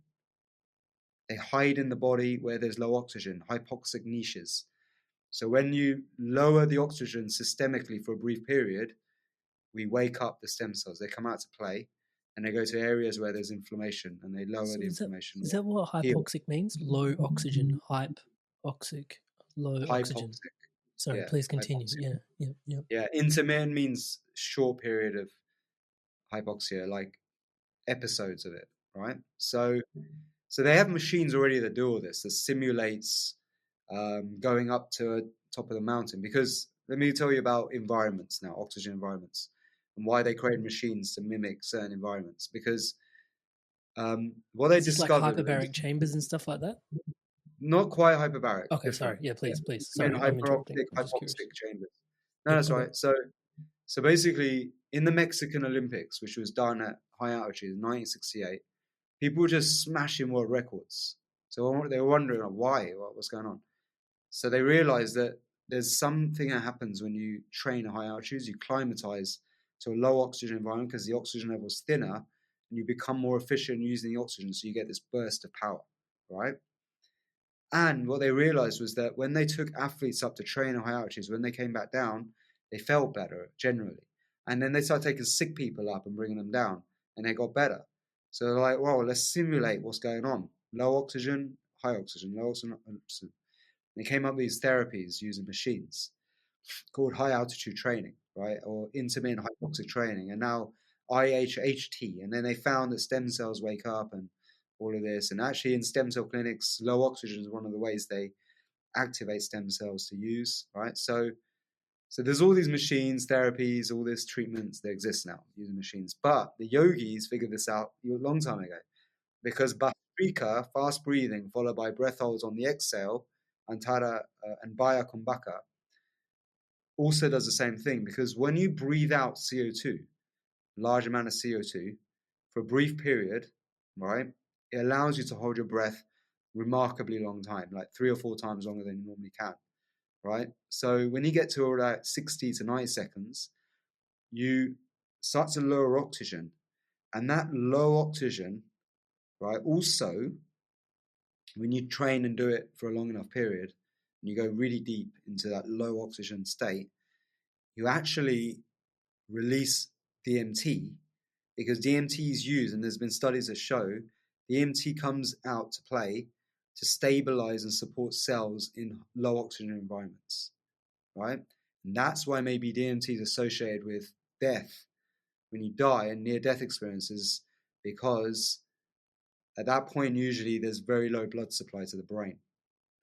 So also holotropic, when you do very fast hyperventilation, if you just hyperventilate for 20 seconds right now, like that, you're going to get all lightheaded, dizzy. You're going to lose, you're going to lose train of thought.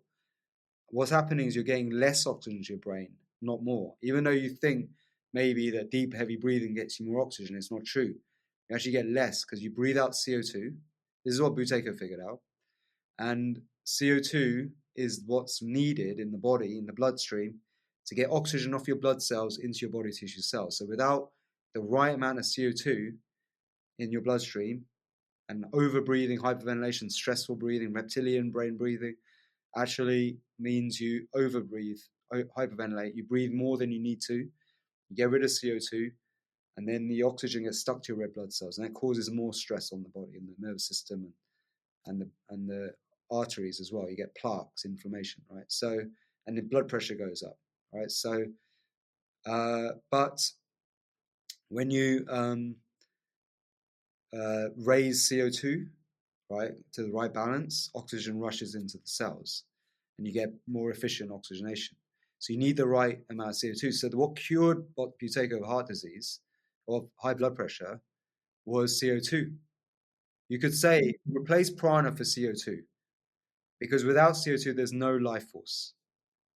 And we've been told CO2 is going to cause global warming. It's just vilified. It's a toxic waste gas. It's really bad PR. It needs a better PR team. It needs a PR team to show its truth, the real CO2, and what it can really do for us. And so we need to change our relationship with CO2. And actually, CO2 is the most essential gas in the body. It's more important than oxygen because there's an abundance of oxygen. There's so much oxygen everywhere. If you have a pulse oximeter, a little sniff of air, you're fully saturated, most people, unless you've got a very rare disease. But CO2 is the problem, because if we're breathing out all the time, hyperventilating, if we're stressed, we're breathing out this gas, right?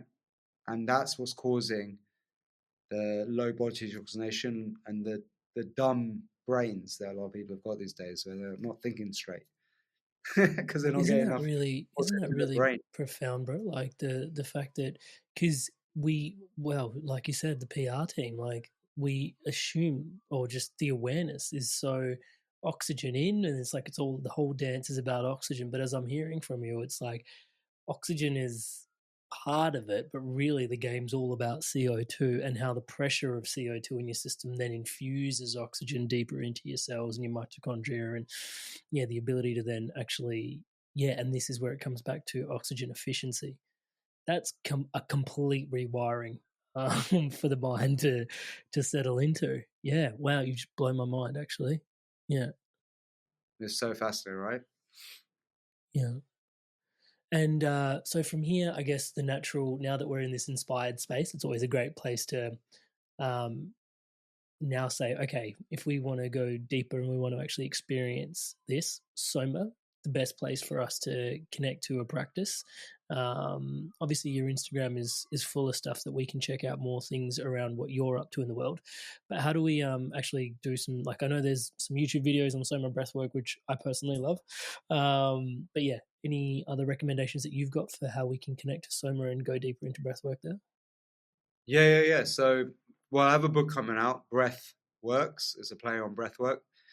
And that's like the manual for breathing that everyone should have in their homes, because it really will give you everything you need to know about. Are you ripping out like the old Vedic science into like Yeah. really? Yes, bro. Epic. Can't wait to get a copy. Deep. I want a you're copy. gonna love it. Send me a copy. When the book comes out, we'll do another episode. Sorry. Yeah. Sure, I'd love that. That's cool. Yeah. So yeah, I'm gonna go deep in that book, and we have an app coming out. So the book's going with the app, and we also have a lot of amazing courses already. So if you just go to Instagram, Niraj Naik Official, DM me the word breath, you'll get a little link. You'll get access to my masterclass training. Those are cool videos that teaches you all this stuff in more depth. Plus notification when the app comes out, my book, and generally I'll show you how to be naturally high, happy, healthy, and stay That's that awesome. way. Thank you so much, bro. And yeah, I think we're calling instructors. Like, we need more instructors. So I really want to build I don't like to use the word army, but a force, a life force, right? I'm building a new force, the breath force, whatever. And I want to like inspire people to, if they're stuck in doing a job they don't want to do. I was a pharmacist. I hate my life. I turned into something that's worthwhile. We have a lot of doctors, pharmacists, dentists coming. I really want to connect with professionals, health professionals more, because you are the first liners, right? You're the ones that people go to for health. So you should be the best informed about health. And at the moment, unfortunately, the system is broken. It's not teaching people really how to be naturally high, happy, healthy. They're teaching how to get sick, dumb, and depressed, and stay that way, and we get addicted and dependent on medication. So we don't want that. We need to change that paradigm. We know it's not working. There's the evidence already out there. So, disease can be resolved if we take control of the things that cause disease in the first place, the root cause. And that is first starting with the breath, then our lifestyle, these things we can control, and also a simple checklist. Everyone should just remember, in Ayurveda, there's a very simple checklist that you need to follow. Do you eat well? Do you sleep well? Do you shit well? Do you piss well? Do you fuck well? Do you love everyone and hate nobody? Then you're well, right? Simple checklist that you can follow. And when you start to say no to some of those, or one of those even, it's time to check in with your breathing first, then your lifestyle, and then you want to ask yourself a question in the morning, right? Am I waking up with enthusiasm to do a hard day's work, right? Or am I waking up feeling like I have to survive, right? Or just bored, out of boredom, or don't want to get out of bed at all, right?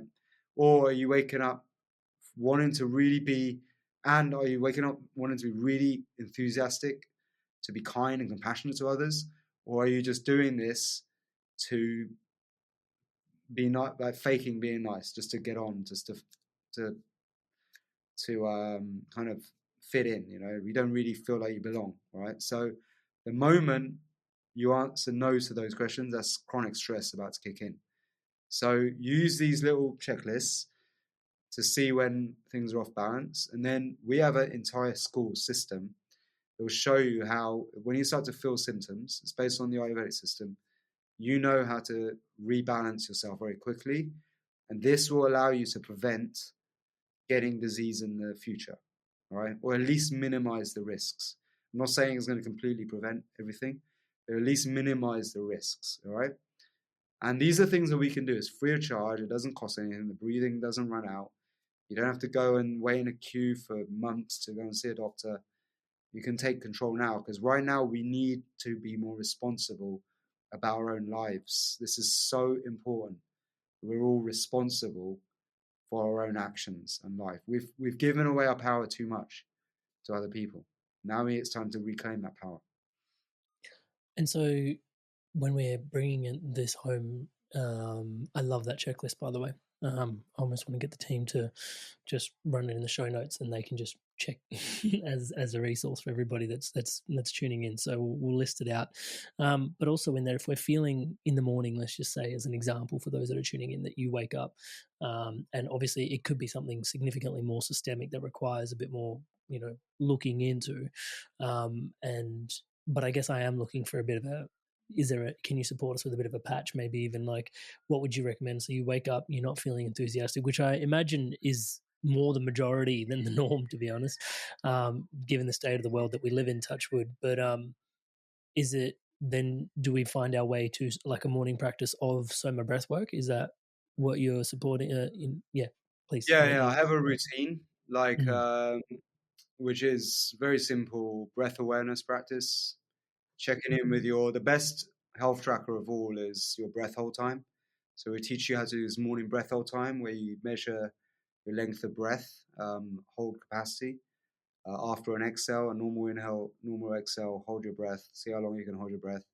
And then there's a score that will measure your oxygen capacity. And this will be affected by how healthy you are, like, and stress levels, etc. Yeah, it's a great test you do in the morning.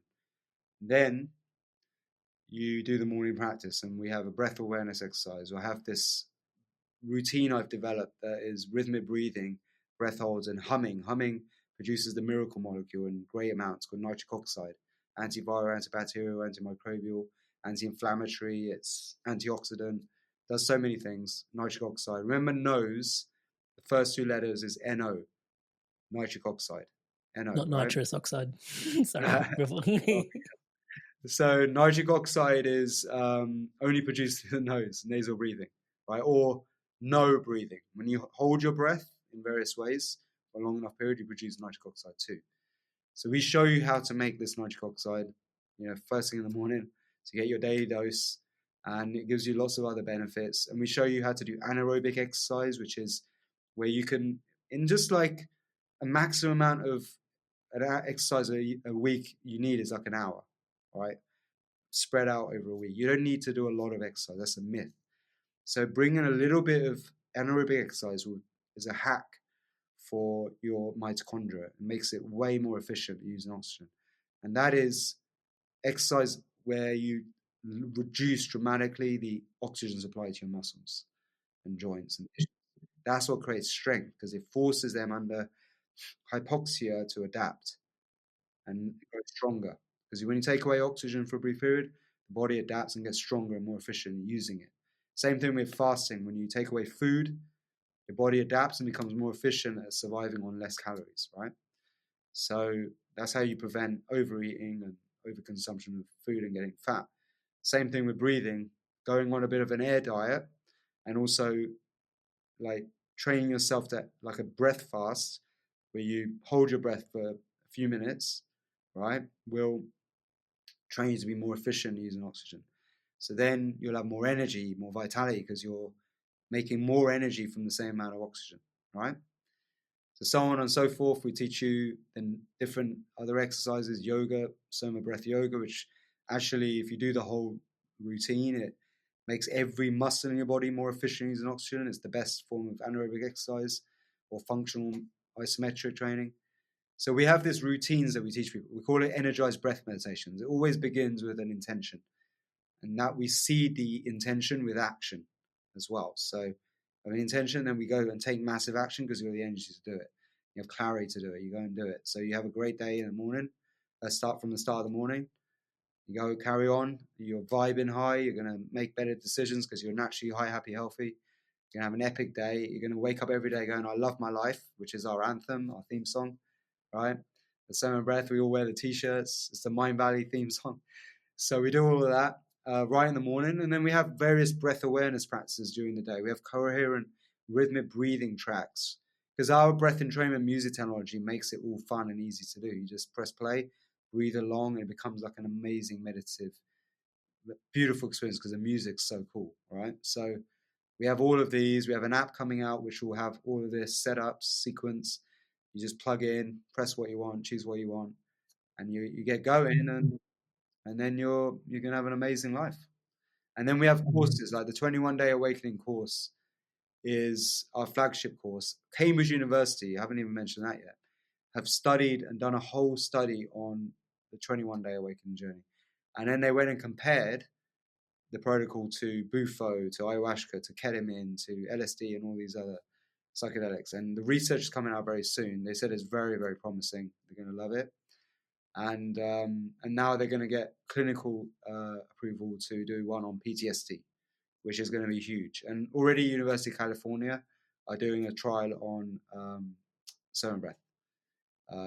So more of a clinical trial. So lots of very epic things. So this is giving more juice to the medical professionals who I really want. The reason I'm doing this is to bring in my mates who are all doctors, dentists, pharmacists, to come and retrain and have a better life so I can hang out with my old homies again.